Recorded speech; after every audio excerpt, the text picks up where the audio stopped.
Okay mga guys, so may balita rito, bibigyan natin reaction ha. Ito, dalawang fast attacks gunboat dumating na may makabagong armas at missile capability na kayang magpalubog na mga barko ng Chekwa. Wow matindi to ha. May dumating na mga barko, mga makabagong barko. So itong bibigyan natin reaction ha.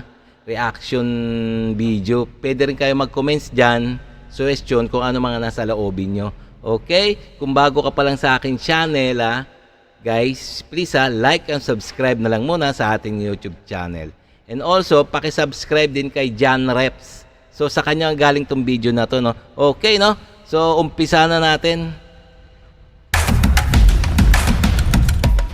Batay sa satellite image na ipinost ng security expert na si Ray Powell, dalawang barko ng China Coast Guard ang pumasok sa ating exclusive economic zone at lumapit sa Panatag Shoal.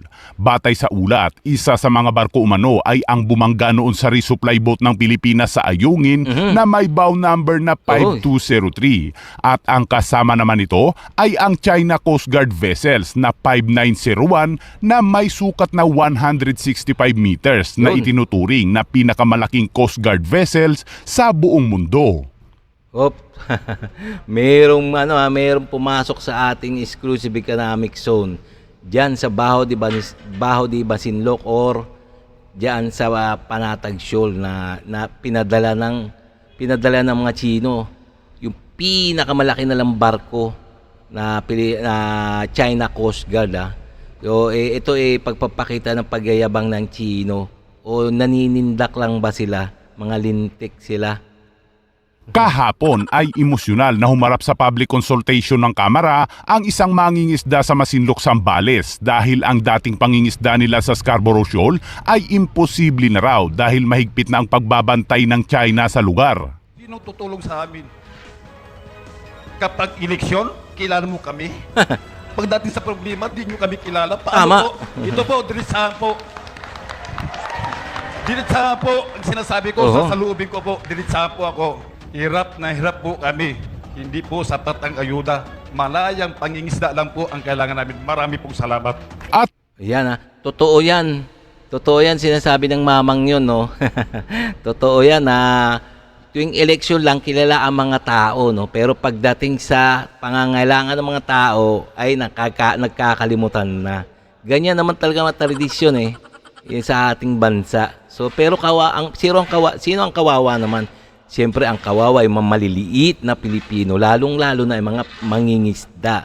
Dahil ang mangingisda, diyan lang tangin nilang kabuhayan sa West Philippine Sea, sa Baho de Masinloc at Panatag Shoal. Tapos hinaharas pa sila ng mga China, ng mga Chino. So nakakaawa talaga, no? So umiiyak na yung mama na yun, no? Dahil talagang kailangan na lang tulong ng gobyerno.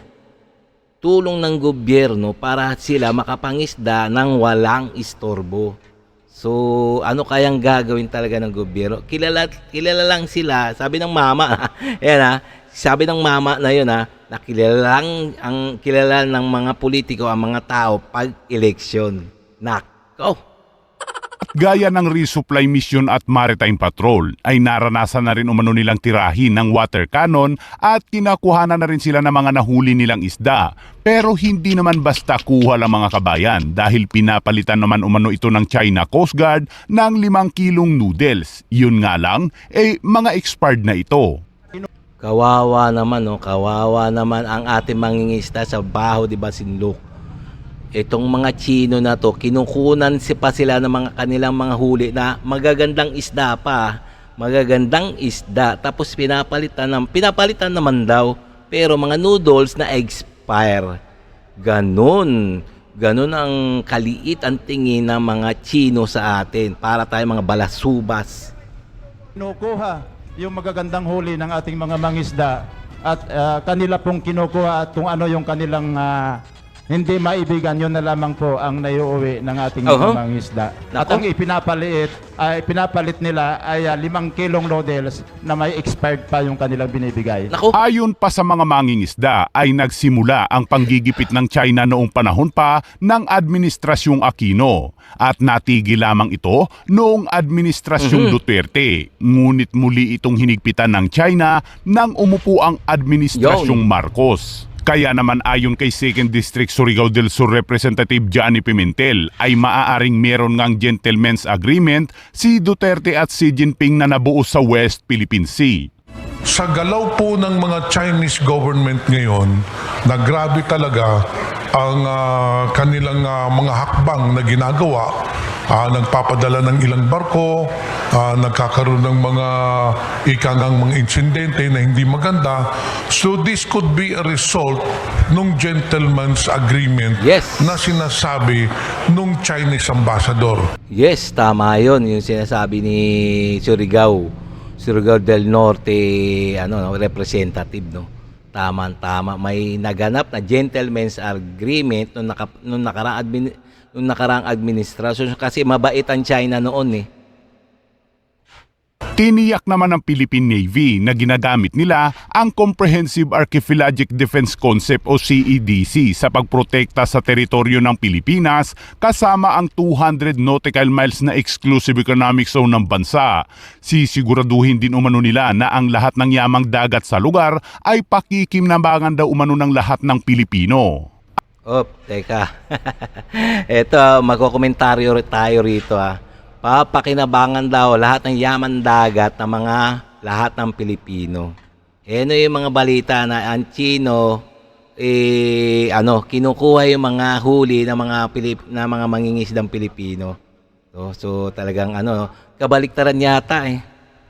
Ayon naman kay Department of National Defense Secretary Gilberto Teodoro, ang hangarin na makamit ang deterrence laban sa China ay isang misyon na hindi tumitigil at kailangan ng patuloy na pagdagdag ng mga bagong military equipment, kakayahan at pakikipag-ugnayan sa mga kaalyadong bansa.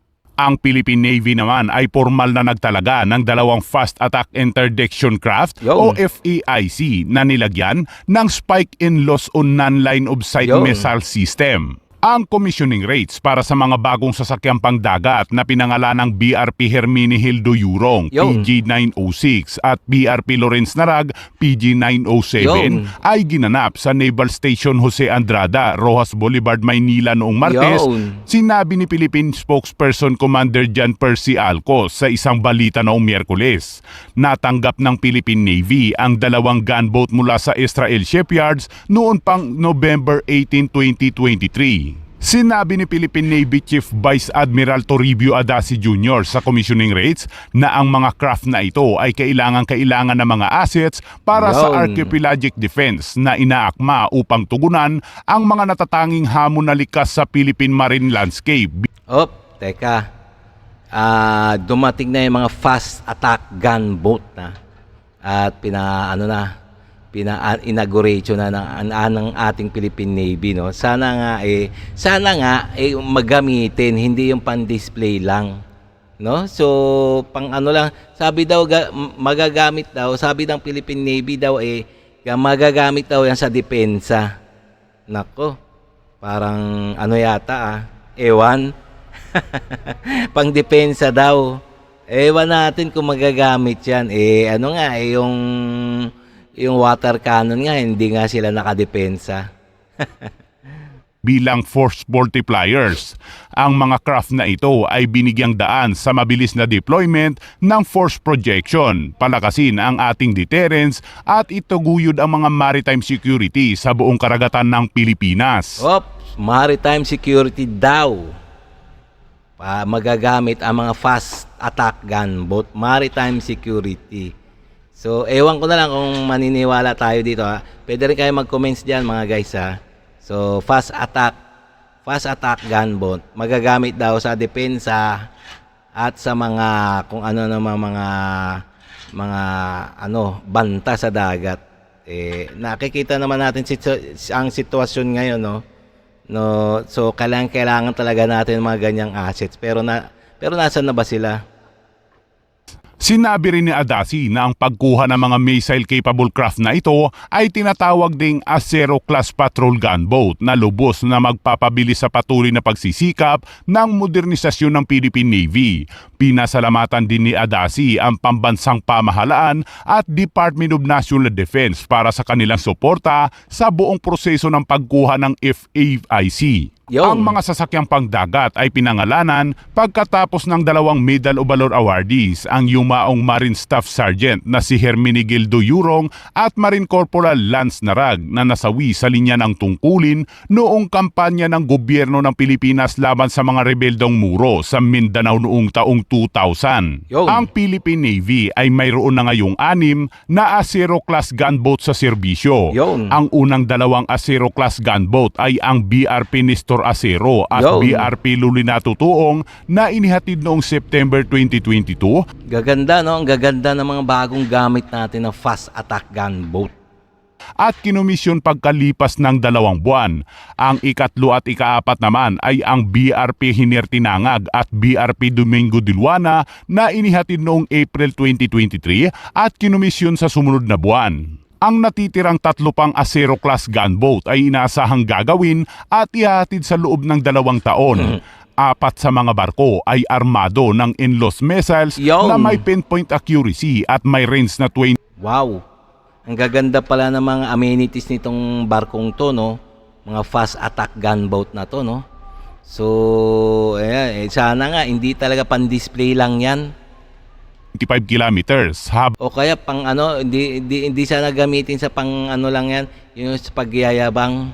O kaya hindi sana gamitin sa pang lang, no? Pang propaganda sa media na may magaganda tayong gamit, magaganda tayo, yung pala nakagarahe lang lagi diyan sa tabing dagat. Habang ang 5 pa ay armado naman ng Typhoon Mountain 30mm main cannons at 50 caliber heavy machine guns. Samantala, 3 araw bago umupo ang bagong Pangulo ng Taiwan na si Lai Ching-te ay nagdaos ang China ng 2 araw na war games o isang drill kung paano atakihin ang bansang Taiwan. Base sa satellite image na ililabas ay pinalibutan ng China ang Taiwan. Teka mga guys ha. So hanggang dito na lang tayo mga guys. So nakita nyo naman ang ating 2 fast attack gunboat na dumating na. Sana nga gamitin to sa totoong maritime patrol. Hindi yung sana nga hindi sana laging nakagarahe, nakaparking diyan sa ating mga pantalan. Dapat gamitin na magpatrolya. Yon, hindi sana gamitin ng maayos, hindi yung pan-display lang, no, mga guys. Nakakabuisit lang kasi, no. Okay mga guys, no, so kung nagustuhan niyo yung mga ganitong mga reaction video, please like and subscribe na lang muna bago sa ating channel. Like and subscribe sa ating channel, YouTube channel, bago tayo magsara. Okay?